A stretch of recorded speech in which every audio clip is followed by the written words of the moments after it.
This time on World in America, it's a community on the rise. Take in a sample of their culture and discover their dreams for the future. Meet the Azerbaijani Americans. It's food and celebration, tradition and Nowruz all rolled into one.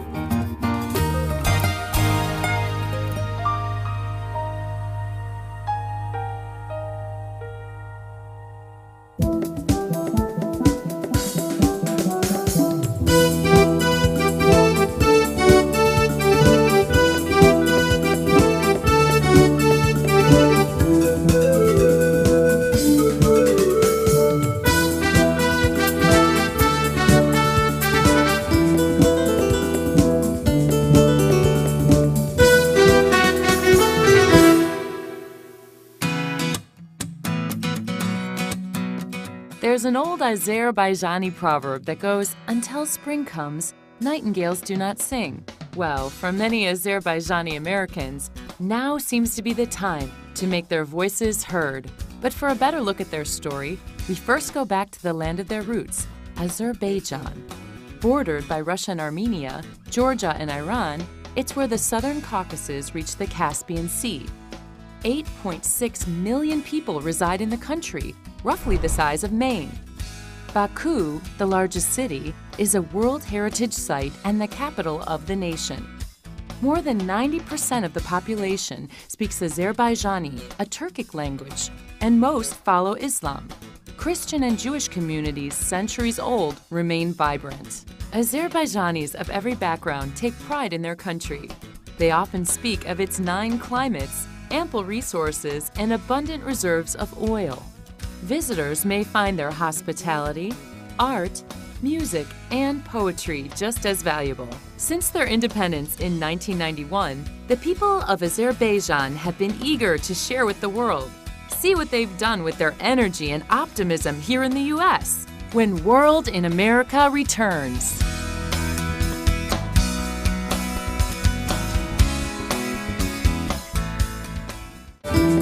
We're back with more of Azerbaijan in America.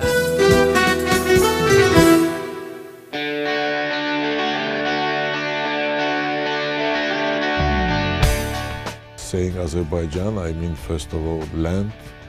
I mean first of all country where my parents born, where my family lives.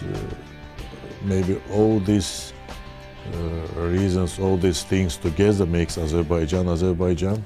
Any immigrant, anybody who leaves their country and goes to a foreign country, leaves behind their homeland, sometimes they leave behind all their friends and family, it's unbelievable for me. According to one estimate, nearly 1 million people of Azerbaijani descent now live in the U.S. It's a growing and dynamic community. Much of their diversity stems from the different waves that brought them here.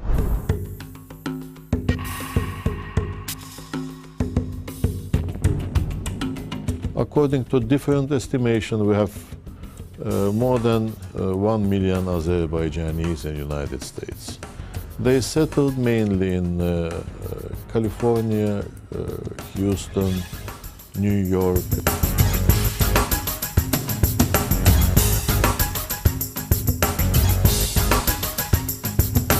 The first wave, as far as I understood, came after the Bolshevik Revolution in the beginning of 20th century, and I think that was the biggest one.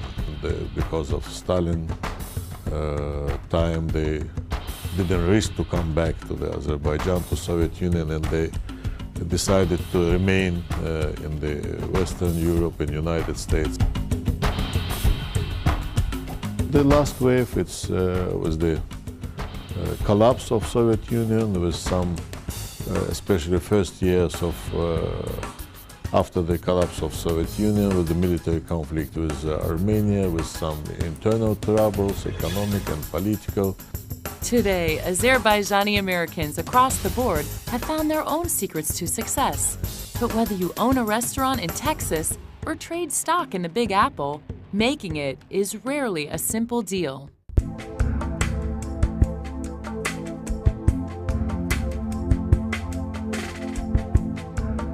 Some people facing number of difficulties, especially in the initial period of their stay in the United States.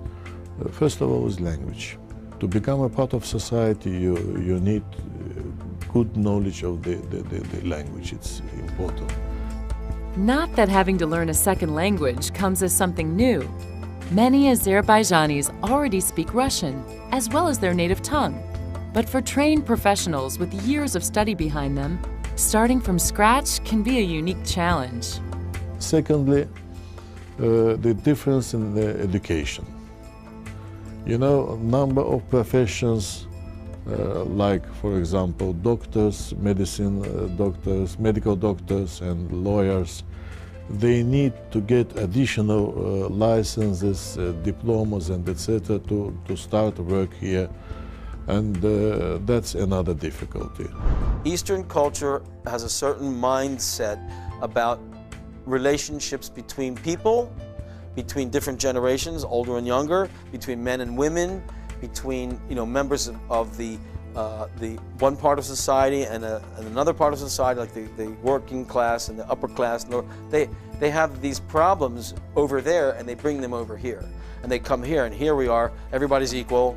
Okay, we have poor people and rich people here too, but there's a different mindset in America about all these interrelations between them. They have to adjust to that.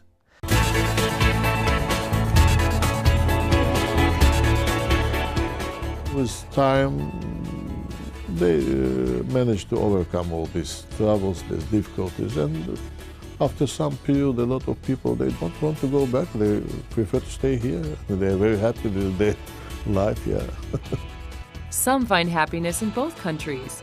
For Jeffrey Werbach, the culture of Azerbaijan is a way of life. His home in New Jersey could match the decor of any in Baku. Local Azerbaijanis call him one of their own.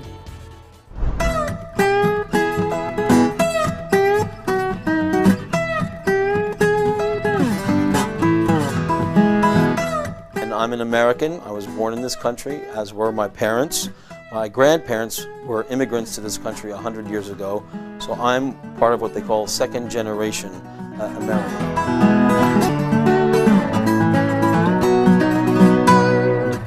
Well, my first awareness of Azerbaijan was in the year of 1971. I was 19 years old, and I read a book about a man who was born and raised in the Caucasus. The name of the word Azerbaijan, it jumped off the page, and it touched something in me. I can't even to this day explain what it was, even after 35 years.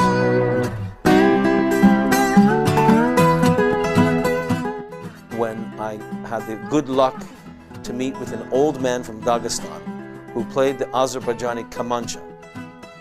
And so I was prepared for this meeting, and the meeting was very important because at that moment my life as an American came to a point where I now was going to include in my inner life the world of the Caucasus, especially Azerbaijan.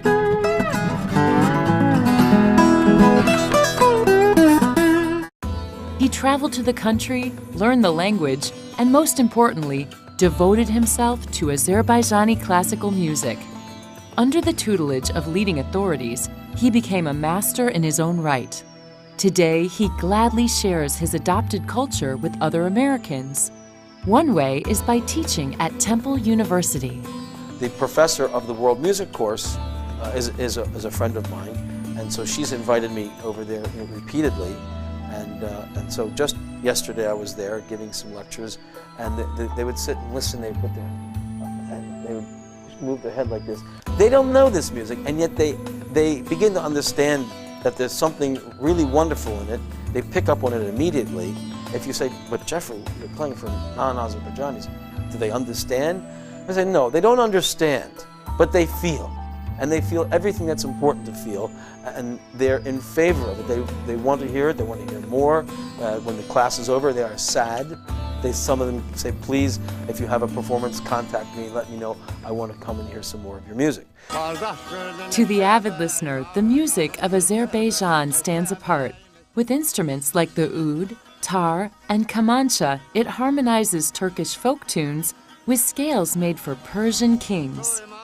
Over time, Azerbaijanis have produced many styles of music, but one form, known as mugam, rises to the top. Get ready. When World in America returns, we'll witness a true maestro sharing his talent.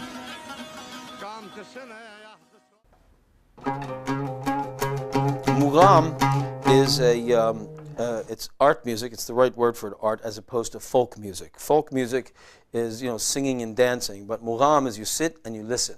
It's not for dancing.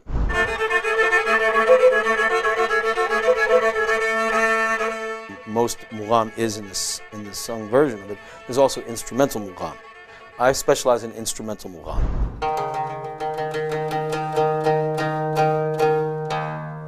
Many, many thousands of years ago, when civilization was just beginning to appear and cultures were appearing, each region had a local indigenous culture and a local indigenous music that was part of their culture.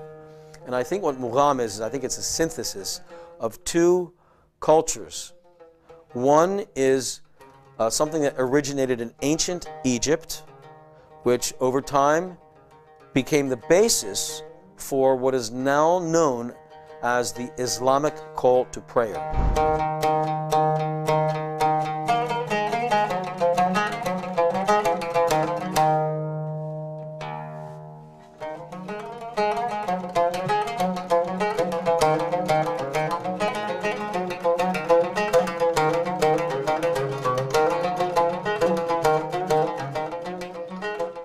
The music, it went into a place in me I did not know existed, and touched something so deep I didn't know there was such a deep thing in a human being.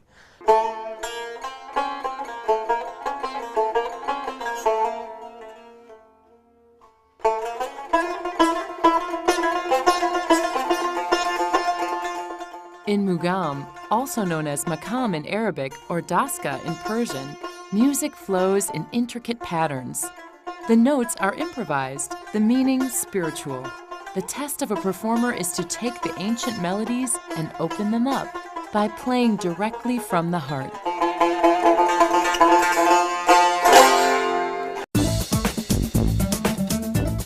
Of course, in Azerbaijani company, music isn't the only good thing to go around.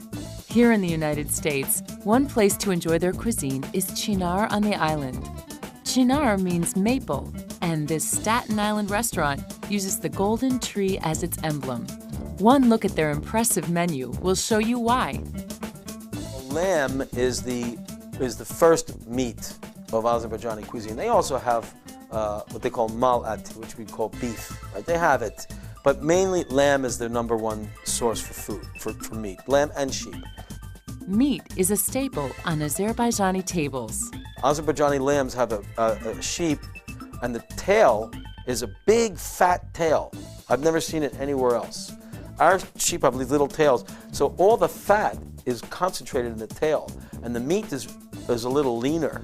Soups, made with painstaking care, always bring smiles.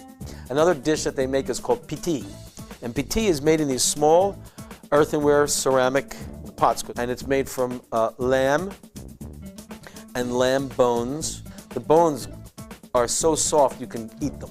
They crunch like candy. And it's quite tasty. Piti is quite tasty. One dish stars leg of lamb smothered in mouth-watering vegetables. Hashlama. Hashlama is you put layers and layers of lamb, onions, tomatoes, peppers, and eggplant.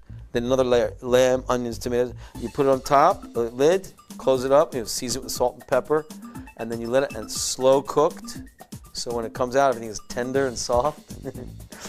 The food brings more than great taste. Served in restaurants or in the comfort of home, these dishes offer Azerbaijani Americans a sense of connection. The Azerbaijanis here, when they get together, they do make their traditional dishes, and they put the spread out, and they'll have all the different things. They pretty much replicate what they do in Azerbaijan.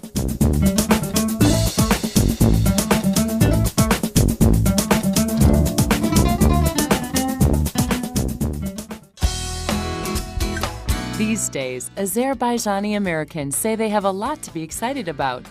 Typically, they celebrate Independence Day twice, on July 4th for the U.S. and for Azerbaijan on October the 18th. Recently, crowds in New York honored the flags of both nations. They will give us opportunity to say a few words, some speeches, then the national item of Azerbaijan, and we will raise our national flag. So that's in brief the scenario of today's event. It's my great honor and privilege to be here on Broadway in New York in the ceremony of raising national flag of Azerbaijan alongside the United States flag to celebrate the 16th anniversary of my country's independence. This is an extraordinary day in our history. We are celebrating the 18th October as one of the monumental, fundamental days in our life. 16 years ago, we have established this date as the restoration of our independence. It really is a pleasure to be here. We are incredibly proud of the Azerbaijani community here in New York City. We have about 3.6 million immigrants, and the Azerbaijani community has played a vital role in building the economy and the social life of the city of New York. Good afternoon, I'm Azeri Khalili, and I am with the Mayor's Office of Immigrant Affairs here in New York City. And I brought Mayor Bloomberg's greetings to the Azerbaijani communities, and we wanted to celebrate the 16th anniversary of the independence of Azerbaijan from the Soviet Union. And we're very proud to have an opportunity to celebrate this event with the Azerbaijani community. The event was held in Manhattan's historic Bowling Green, not far from Wall Street and the famous Charging Bull statue. New York and Azerbaijani dignitaries attended the program. A key organizer for the day was deeply moved. After years of oppression, Azerbaijan was free again. Today, 16 years later to the day, we who honor and revere both Azerbaijan and the United States of America can hardly express what it means to see the two flags of these two nations flying together high. Oh, say, can't you see by the dawn's early light? This is the center of the universe, the middle of New York, known by everyone in the world. It is our pleasure. It's a wonderful place to be raising Azerbaijani flag right next to American flag, which in our organization was established 50 years ago. We grew up in this country without Azerbaijan, but knowing we are Azerbaijanis, but we didn't have Azerbaijan.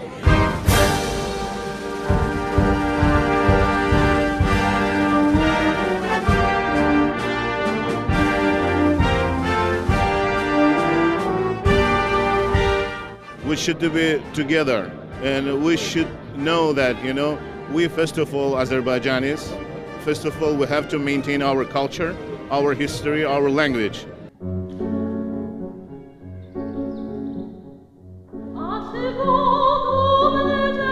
The festivities continued. As evening fell, the venue shifted to Brooklyn Borough Hall. There, Borough President Marty Markowitz hosted a ceremony and reception to mark the achievements of Azerbaijani Americans living in that part of the city. Entertainment and awards ensued. It was a major coming out party for the community. The warm and stately gala even gave a taste of Azerbaijani opera.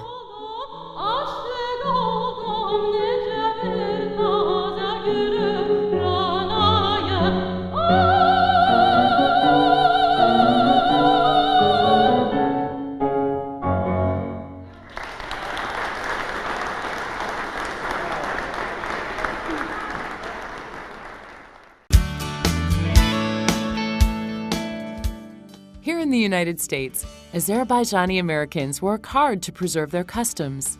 Attitudes do vary, however, among the generations.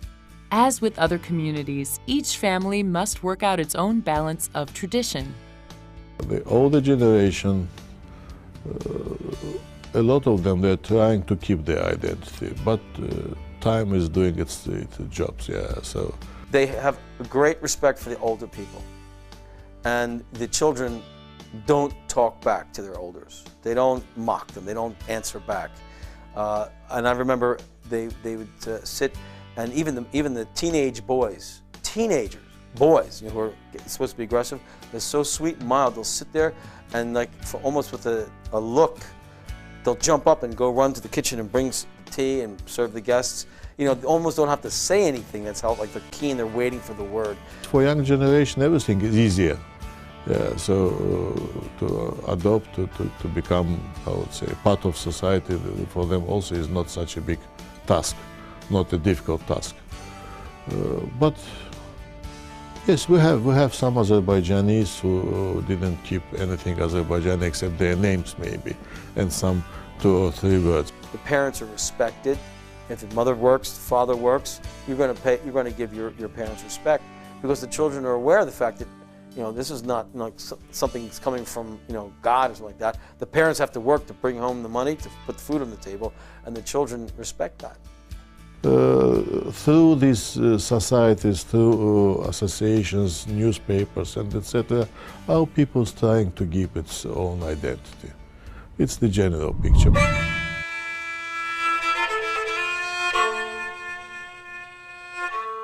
Azerbaijanis in general are a warm-hearted people.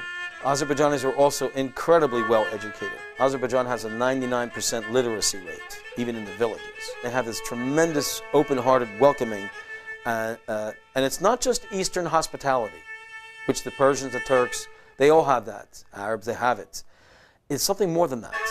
They not only welcome the guests with the typical Eastern hospitality, but if the guest is an outsider from another culture, it's really, they almost go too far. I mean, their openness, like, they almost want to say, your culture is even greater than ours.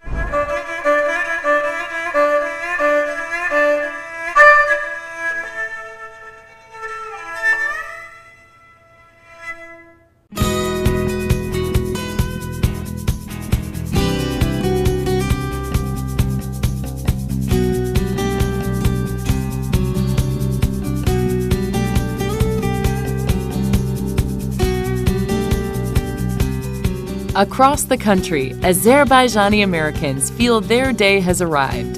They say they're ready to share the best of their culture and invite others to do the same.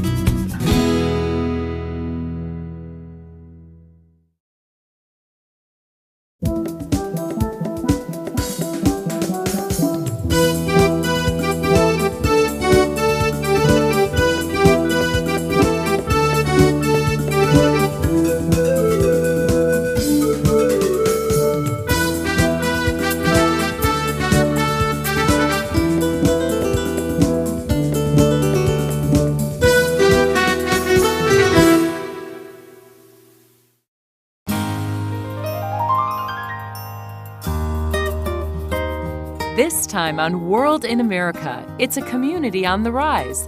Take in a sample of their culture and discover their dreams for the future. Meet the Azerbaijani Americans. It's food and celebration, tradition and Nowruz all rolled into one.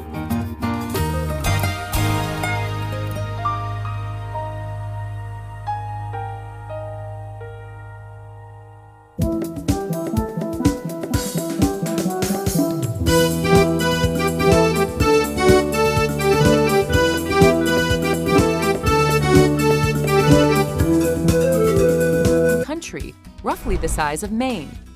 Baku, the largest city, is a World Heritage Site and the capital of the nation. More than 90% of the population speaks Azerbaijani, a Turkic language, and most follow Islam. Christian and Jewish communities, centuries old, remain vibrant. Azerbaijanis of every background take pride in their country. They often speak of its 9 climates, ample resources, and abundant reserves of oil. Visitors may find their hospitality, art, music, and poetry just as valuable. Since their independence in 1991, the people of Azerbaijan have been eager to share with the world. See what they've done with their Azerbaijan. Any immigrant, anybody who leaves their country and goes to a foreign country, leaves behind their homeland, sometimes they leave behind all their friends and family, It's unbelievable for me. According to one estimate, nearly 1 million people of Azerbaijani descent now live in the U.S. It's a growing and dynamic community. Much of their diversity stems from the different waves that brought them here.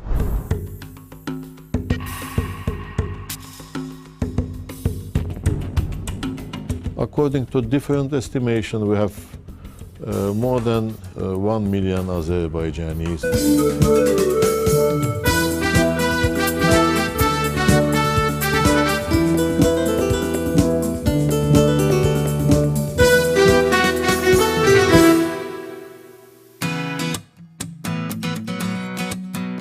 There's an old Azerbaijani proverb that goes, "Until spring comes, nightingales do not sing." Well, for many Azerbaijani Americans, now seems to be the time to make their voices heard. But for a better look at their story, we first go back to the land of their roots, Azerbaijan.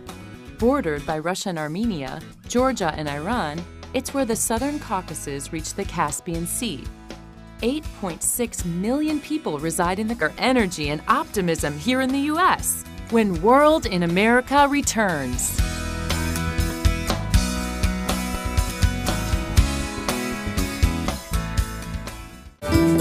We're back with more of Azerbaijan in America.